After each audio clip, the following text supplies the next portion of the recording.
Once a government is committed to the principle of silencing the voice of opposition, it is only one way to go, and that is down the path of increasingly repressive measures until it becomes a source of terror to all its citizens and creates a country where everyone lives in fear.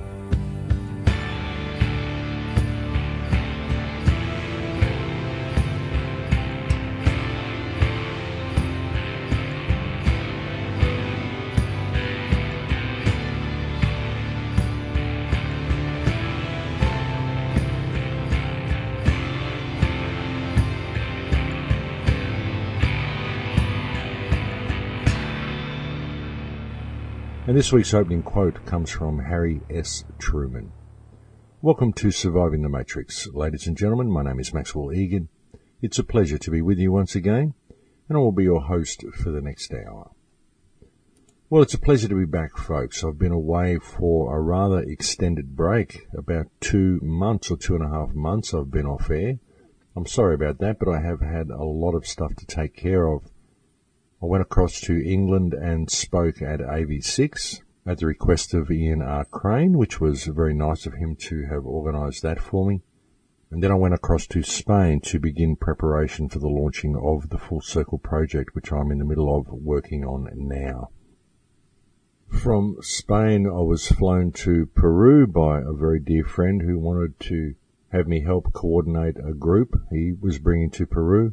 And as fate would have it, I'm actually still in Peru at the moment, folks. So things are not where I thought they would be at this stage this year. I thought I would be home now, and I thought I would be doing stuff there, but I'm actually in Peru, and I will be in Peru until around about mid-August when I have to go home and do a bit of stuff over there. So I'll try to keep the shows on the air while I'm here in Peru, and may have to take a week off at some stage while I'm getting organised to go home again in mid-August. But we'll just see how that goes. You never know, I may be able to get away with doing the jump across to Australia and not even lose any air time. We'll just see how we go with that one. But it is good to be back anyway, and thank you very much for putting up with the rather long absence of the last couple of months. But yeah, folks, look, I'm still here in the Amazon at the moment. So you may hear the odd jungle sound, and you may hear the odd helicopter flying over because we get a few here. So please just bear with me on that one. I'm also not sure what the sound quality will be like here, folks, but I am doing my best. I'm working on a little laptop at the moment, so I hope that you can all hear me clear enough. And again, I apologise for the extended break. I would like to say, however, that it was very, very worthwhile going to England and doing the AV6 conference with Ian Crane. It was a very, very informative conference, folks, and if you were in England and you didn't make it to the conference, well, I'm afraid you missed out because it was a very good conference. And I think Ian has the DVDs for sale on his website, and if you can possibly afford it, I would very much suggest that you go and purchase one of these DVDs, folks, because it was a very, very good conference. In fact, I would go so far as to say it is the best speakers weekend that I've actually attended, simply because of the caliber of the speakers. It was very, very informative information from almost all of the speakers, and it was also a very enjoyable time for all concerned, the speakers and the attendees as well. So I do recommend you check that out, folks. I'm sure he'll upload it to his YouTube channel at some stage, but for now the DVD is for sale, and it would support Ian's work if you were to go and buy one, so I think that's a good idea as well. But my, what a state the world has gotten itself into in the last couple of months. Our governments seem to be almost tripping over themselves to lock our civilizations down into this nice little cotton wool version of reality that they keep telling us will keep us safe. But really it doesn't look very much like a cotton ball version of reality from within the reality, because when you look at our societies and you look at the way they're becoming, you look at the state of our police, then the impression that you get certainly isn't anything warm and cuddly, that's for sure. And really, folks, when I look at this situation, I mean, all I can really think is, well, how much are the people going to take? When are the people going to stand up and make some noise and call things for what they are? And that's what I'm trying to organise with Full Circle Project, folks. And I'm sorry for those who are waiting for it. It's been a little late in coming because I've been so busy with moving around, and even here in Peru it's been very difficult for me to get internet. I've finally got proper internet a couple of days ago, and I've finally got a table that I can sit at, which is a real bonus, having a table. And so now I'm able to actually do some work. So we've got a lot to do to get the website up and running and get it finished, but that will be done very soon. But with Full Circle Project, what I'm attempting to do, folks, is link everybody up into a full spectrum response to what our governments are in the process of doing. Because ultimately, folks, our governments are running scared. Every single one of them on the planet is running scared. That's why they're doing what they're doing. I mean, and they're waking people up in droves. Even my totally asleep sister, who I haven't been able to wake up since birth, is actually waking up to the fact that something is terribly wrong and that we need to act, and we need to act cohesively as a respectful, coordinated and unified society. And that's what we need to do, and that is how we can combat the problem. And everything the governments are doing is designed to circumvent us from doing that, folks. That's what they're trying to do. They're doing everything they can to prevent us from unifying and to vilify anybody who is speaking the truth. They're doing the best they can to label people such as myself, anybody who questions the actions of government, into the same basket as ISIS, which is again run by these same people. Don't think ISIS is Muslim extremist, folks. It's not. It's a Western-run operation, provably Western-run, designed to destabilize the region and to create fear in people's minds, and to use that fear to be able to vilify any dissent at home and lock all of our countries down. And they're in the process of doing it now, but they're stumbling, they're falling over themselves, they're tripping over their legislation, they're doing everything they can to keep society as distracted as possible in every direction they can, and they're making so many mistakes that now is the time that we can actually put something cohesive and unified together and stand up in a full spectrum response to what these people are doing. And that's what we need, folks. We need response. We don't need resistance. The term resistance is actually a loaded term. It's a program. It makes you believe that you must resist that which is inevitable.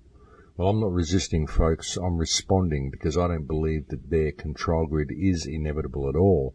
I think what is inevitable is human freedom, and that will come if we choose to stand up and respond to what our employees are doing.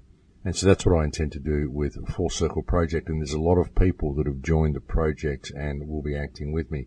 And this is a project like no other, folks. This is a movement like no other. This is a movement without leaders. This is a movement where we all lead ourselves. Because that's the way it has to be done, folks. We can't have a movement where there's a leader that can be taken down. We need a movement where people are free to lead themselves. We need a movement which is simply grass fires and a change of perspective in the minds of the people, and a mechanism by which they can apply that new perspective to this situation and bring about some actual definitive results. That's what we need, folks. We need action, but we need action that is going to work. And of course, such action is going to take the participation of the people. That's the thing. People have to participate in the change they wish to see. Otherwise, no such change will ever come about. And that's been the problem up to this point. There's been too many people joining movements and think that just by joining the movement they've actually made a difference. But it isn't that way at all, folks. You actually have to participate in this situation, and you have to take the message to where it needs to go. You've really got to aim for the throat in this situation, folks, and that's what we intend to do with Full Circle Project. And what the project consists of, folks, is, as I said, a full spectrum response to the situation that we're facing from government. I mean, really, when you look at this situation, we face a myriad of problems, we really do, but ultimately each one of these problems are simply a symptom of the wider problem, which is the government corruption at the top, which has created all the symptoms. I mean, I know those of you who are regular listeners to the show have heard me say this many, many times in the past. But ultimately what we are doing in our response to this situation generally is attempting to put band-aids on symptoms rather than addressing the real root cause of the problem. And that's what we have to do. We have to focus our attention on the problem that has created all these symptoms. And ultimately, it comes down to government officials abusing the office that they hold. It doesn't matter what problem that you're facing. If you really trace it to its commonality, that's what you find. You know, everything that we've got on this planet, folks, every problem that we're facing is all the result of legislation that is put in place by people we employ to manage our infrastructure for us. All of these people are, in fact, in abuse of office, even under their own legislation. And so we need to turn our focus there and start turning our attention towards the individuals who hold the particular offices who are enacting the legislation which is causing all of these problems. That's where we have to put our focus. And we certainly do have a lot of reasons for doing this, folks. Look at Jade Helm that we've spoken about in the past. Jade Helm appears to be morphing into something quite disturbing. Well, at least it seems to be something quite disturbing. I heard a report the other day from someone, I think it was on Caravan to Midnight, where they were talking about the fact that it's actually an AI program and it's about mapping the human terrain. And this is quite conceivable that this is what it's about, folks. It actually makes a great deal of sense that this is what they will be doing. This is why they've been directing everybody towards a digital reality. Why they've wanted everyone to have cell phones, why they've wanted everyone to use credit cards for all their transactions, and why they are so interested in this paper trail on not just some activity of what people do, but every activity of what people do. This is why they want smart meters. This is why they want smart fridges and smart appliances and all this sort of stuff, because it is for mapping the human terrain.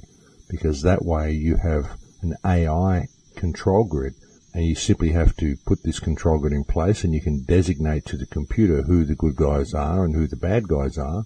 And of course, the good guys will be government and bankers and anybody who supports their agenda, and the bad guys will be anybody who speaks out against it. And the machine will take care of it. And when you look at the way the modern military runs wars, I mean, I know several people who've been involved in the military, and they'll tell you quite honestly that when you're on the ground in the military, you have no idea what's actually going on. You're just following orders, you're destroying the targets that are designated for you to destroy, and you're looking after your buddies who are in the team with you. That's really what it's all about. I mean, being in the military is mostly